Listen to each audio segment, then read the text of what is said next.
سے دلوائے گی تم کو جنت نماز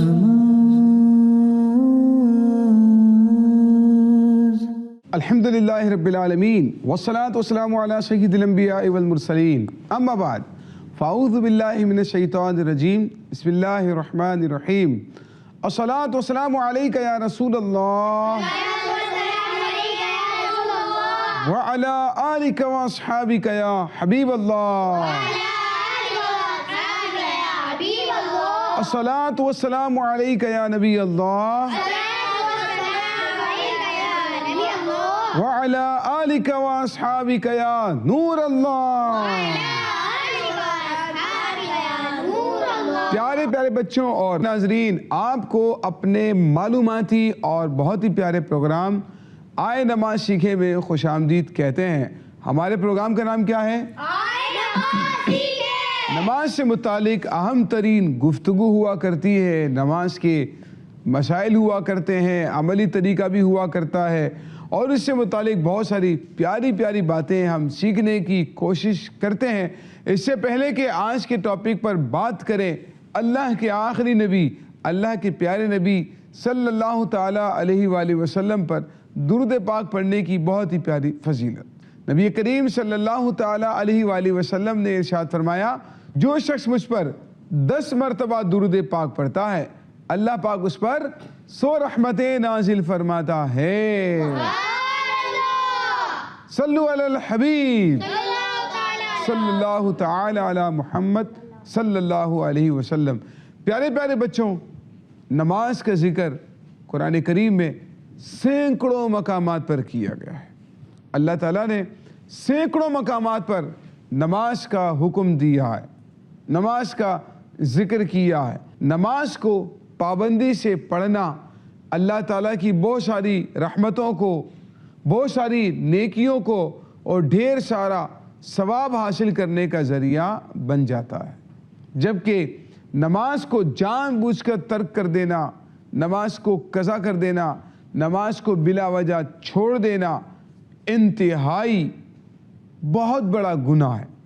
اسی لیے ہمیں نماز کی پابندی کرنی چاہیے تاکہ جو نیکیاں کرنے کے فضائل ہیں، جو برکتیں ہیں، جو رحمتیں ہیں، ہم ان کو حاصل کرنے میں کامیاب ہو سکیں۔ نماز پڑھنے کے بے شمار فضائل ہیں۔ دیکھیں پیارے بچوں، ہم اپنے مسائل حل کرنے کے لیے عقلی طور پر کوشش کرتے ہیں، لوگوں کے پاس جاتے ہیں، بات کرتے ہیں، ڈسکشن کرتے ہیں، ہمارا یہ پرابلم سالو ہو جائے، ہماری یہ تکلیف دور ہو جائے، ہمارا یہ مسئلہ کیسے حل ہو جائے، کون سالو کر سکتا ہے، ہم اس سے بات کرتے ہیں، اس تک ہم اپنی رسائی حاصل کرنے کی کوشش کرتے ہیں، اور اس کی منتیں بھی کرتے ہیں، بعض اوقات ٹائم بھی نکال کر جاتے ہیں، اور عاجزی کر کے، التجا کر کے، مختلف طریقوں سے اپنے مسائل نکالنے کی، حل کروانے کی کوشش کرتے ہیں۔ لیکن مشکلات کو حل کرنے والی ذات کس کی ہے؟ حقیقت میں مشکلات کو حل کرنے والی ذات اللہ پاک کی ہے نا۔ تو ہمیں چاہیے اللہ پاک سے عرض کریں، ہمیں چاہیے اللہ کی بارگاہ میں التجا کریں، ہمیں چاہیے اللہ کی بارگاہ میں دعا کریں، اور دعاؤں کی قبولیت کا اور مشکلات کی آسانی کا ایک بہترین اور آسان ترین حل جو ہے وہ نماز پڑھنا بھی ہے۔ ہم اس ذریعے کو چھوڑ دیتے ہیں۔ اللہ پاک نے اتنا آسان ذریعہ ہمیں عطا کیا ہے، اللہ پاک نے اپنی رحمتیں عطا فرماتے ہوئے ہمیں یہ آسان طریقہ بتا دیا ہے، سکھا دیا ہے کہ ہم نماز کی پابندی کریں تو انشاءاللہ آپ دیکھیں گے ہماری مشکلات آسان ہوتی چلی جائیں گی، ہماری پریشانیاں دور ہوتی چلی جائیں گی۔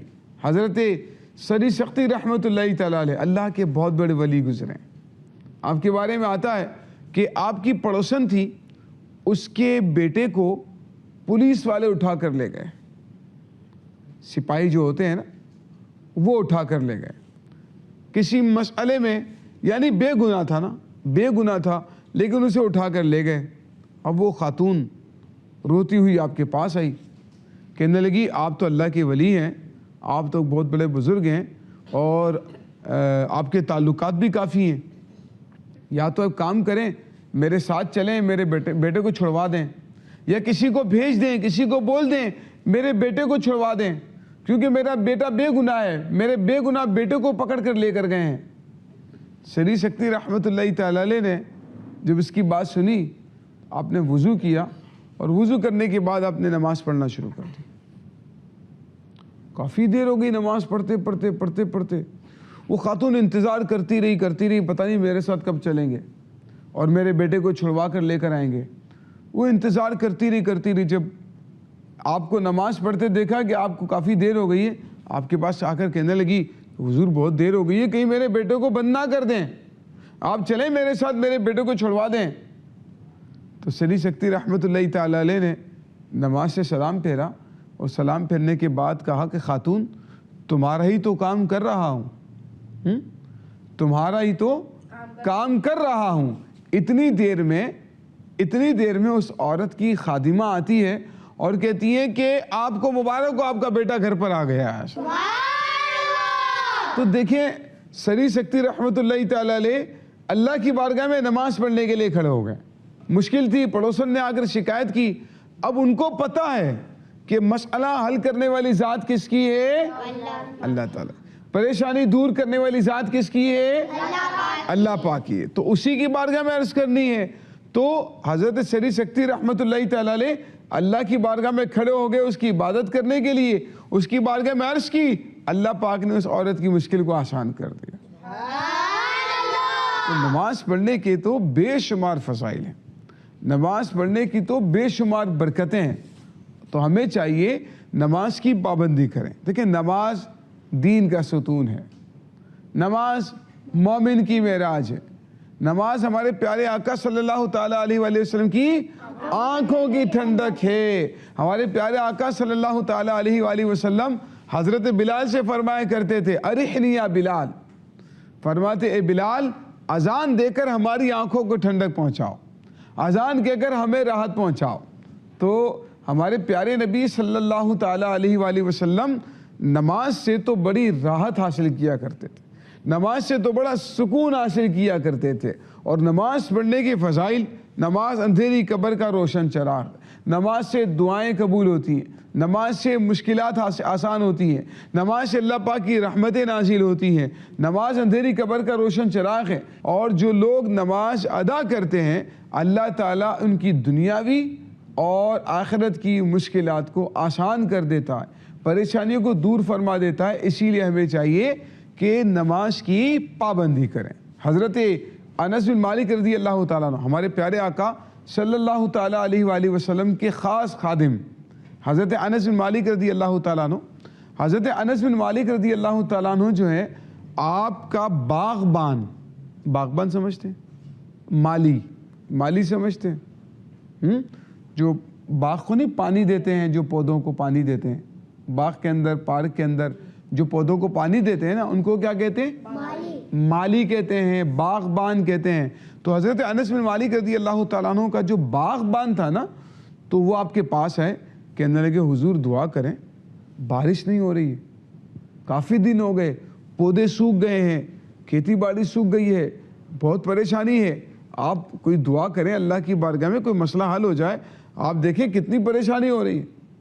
حضرت انس بن مالک رضی اللہ تعالیٰ عنہ نے کیا کیا؟ وضو کیا, نماز پڑھنا شروع کر دی. 2 رکعت نماز ادا فرمائی اور نماز پڑھنے کے بعد فرمایا باغبان سے جا کر آسمان پہ دیکھنا ذرا. تو اس نے آسمان پہ دیکھا, کچھ بھی نہیں تھا. کہا حضور کچھ بھی نہیں ہے آسمان پر. تو آپ نے فرمایا اچھا. پھر نماز پڑھی, چند بار پھر نماز پڑھی, فرمایا جا کر ذرا آسمان پہ دیکھنا. ان کا یقین دیکھیں, ان کا اللہ پر یقین کتنا کامل ہوتا ہے نا. فرماتے جا کر ذرا دوبارہ دیکھو. آپ نے سیاست سے تجارت تک سب سے پہلے گھبرانا نہیں, تعلیم سے معیشت تک, آپ کی جیب پہ ڈاکہ ڈالنا جانتے ہیں, صحت سے صنعت تک, چور گھر میں آ چکا ہے جناب اسپیکر. حکومتی ایوانوں سے چائے خانوں تک کوئی نہیں بچ پائے گا تکرار سے. کون, کب, کیسے, کیوں جیسے سوال بنتے ہیں موضوع پروگرام تکرار میں. دیکھتے رہیے تکرار, کینیڈا سے براہ راست سمینہ جبین کے ساتھ.